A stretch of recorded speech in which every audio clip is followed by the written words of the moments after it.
श्री शिवाय नमस्ते दोस्तों। जैसे कि दोस्तों आप सब जानते हो, कल है रविवार का दिन और रविवार के दिन पड़ रही है तृतीया तिथि, जो कि बहुत ही खास और विशेष होती है।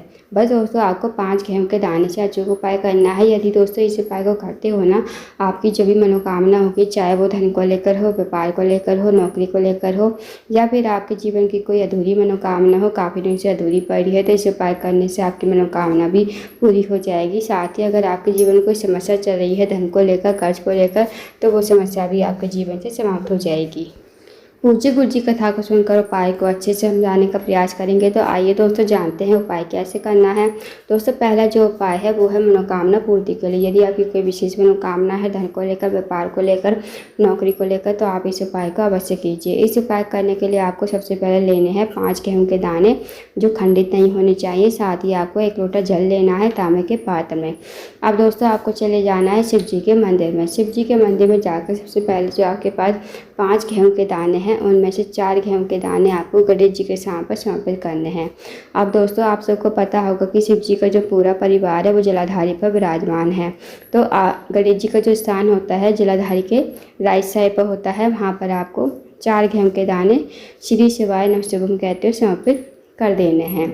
अब जो आपके पास 1 गेहूं का दाना बचा है वो आपको लोटे के जल में डाल देना है और थोड़ा सा जल आपको गणेश जी के स्थान पर समर्पित करना है। और जितना भी जल बचेगा वो आपको महादेव के शिवलिंग के ऊपर आपको समर्पित कर देना है श्री शिवाय नमस्तुभ्यम कहते हुए।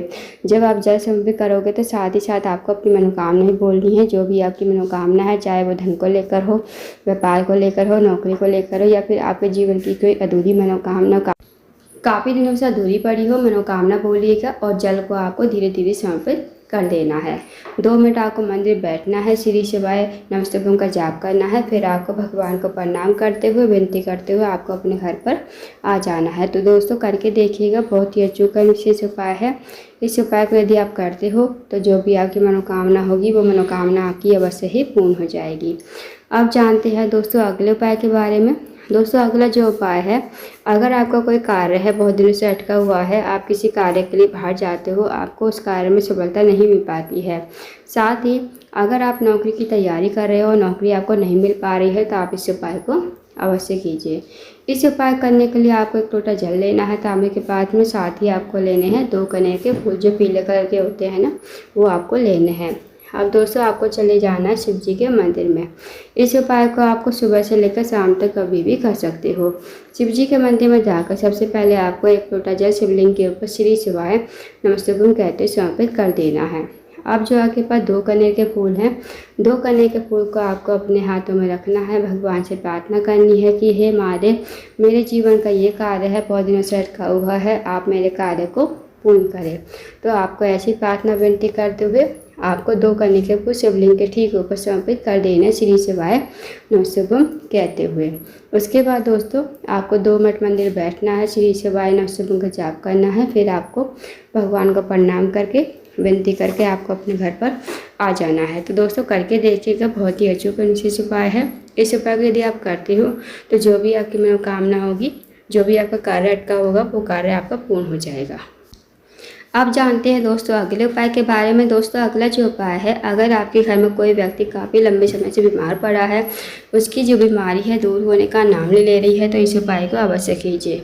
इस उपाय करने के लिए आपको सबसे पहले 1 लोटा जल लेना है तांबे के पात्र में। साथ ही आपको लेनी है 1 बेलपत्र, जो कहीं से कटी फटी खंडित नहीं होनी चाहिए। उसके बाद दोस्तों आपको चले जाना है शिव जी के मंदिर में। शिव जी के मंदिर में जाकर सबसे पहले आपको 1 लोटा जल शिवलिंग के ऊपर श्री शिवाय नमस्तुभ्यम कहते समर्पित कर देना है। अब जो दोस्तों आपके पास बेलपत्र है ना, बेलपत्र को आपको अपने हाथ में रखना है। भगवान से प्रार्थना करनी है कि हे महादेव, मेरे घर का ये व्यक्ति है, काफ़ी दिनों से बीमार पड़ा है, आप इसकी बीमारी को ठीक करें। आपको उस व्यक्ति का नाम लेते हुए, गोत्र बोलते हुए इस बेलपत्र को कुंदकेश्वर महादेव का नाम लेते हुए शिवलिंग के ऊपर समर्पित कर देना है। उसके बाद आपको 2 मिनट मंदिर बैठना है, श्री शिवाय नमस्तुभ्यम का जाप करना है। अब जो आपने बेलपत्र चढ़ाई थी ना शिवलिंग के ऊपर, वो आपको महादेव से विनती करते हुए औषधि के रूप में आपको अपने घर पर लेकर आनी है। इस बेलपत्र को घर पर लाकर उस रोगी व्यक्ति को खिलाना है। जो रोगी व्यक्ति आपके घर में काफ़ी लंबे समय से बीमार पड़ा है, उसको आपको कुंडकेश्वर महादेव का नाम लेते हुए इस बेलपत्र को चबा चबा कर खाने को कहना है। यकीन मानिए दोस्तों, जो भी आपके घर में रोगी व्यक्ति है उसकी जो बीमारी है धीरे धीरे ठीक हो जाएगी। तो इस उपाय को अवश्य कीजिएगा। अब जानते हैं दोस्तों अगले उपाय के बारे में। दोस्तों अगला जो उपाय है, अगर आपके जीवन में धन की वृद्धि नहीं है, धन की प्राप्ति नहीं है, माता लक्ष्मी का आपके घर में वास नहीं है, माता लक्ष्मी आपसे रूठी हुई है, तो इस उपाय को अवश्य कीजिए। इस उपाय करने के लिए आपको सबसे पहले 1 लोटा जल लेना है तांबे के पात्र में। साथ ही आपको लेना है 1 चम्मच शहद। जो आप 1 चम्मच शहद लोगे ना, उसे आपको कटोरी में डाल लेना है। साथ ही दोस्तों आपको 2 लौंग लेनी है, जो फूल वाली होती है ना, वो आपको लेनी है और आपको चले जाना है शिव जी के मंदिर में। इस उपाय को आप सुबह से लेकर शाम तक कभी भी कर सकते हो। शिव जी के मंदिर में जाकर सबसे पहले आपको 1 लोटा जल शिवलिंग के ऊपर श्री शिवाय नमस्तुभ्यं कहते समर्पित कर देना है। अब जो दोस्तों आपके पास 2 लौंग हैं, 2 लौंग को आपको शहद वाली कटोरी में डाल देना है। इस कटोरी को आपको हाथ में उठाना है, भगवान से प्रार्थना करनी है कि हे महादेव, मेरे जीवन में धन की वृद्धि नहीं है, धन की प्राप्ति नहीं है, माता लक्ष्मी का हमारे घर में वास नहीं है, माता लक्ष्मी हमसे रूठी हुई है।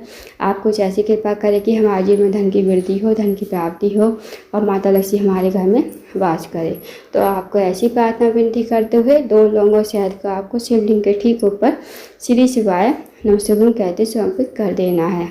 फिर आपको 2 मिनट मंदिर बैठना है, श्री शिवाय नमस्तुभ्यं का जाप करना है। अब आपको भगवान को प्रणाम करके विनती करके आपको अपने घर पर आ जाना है।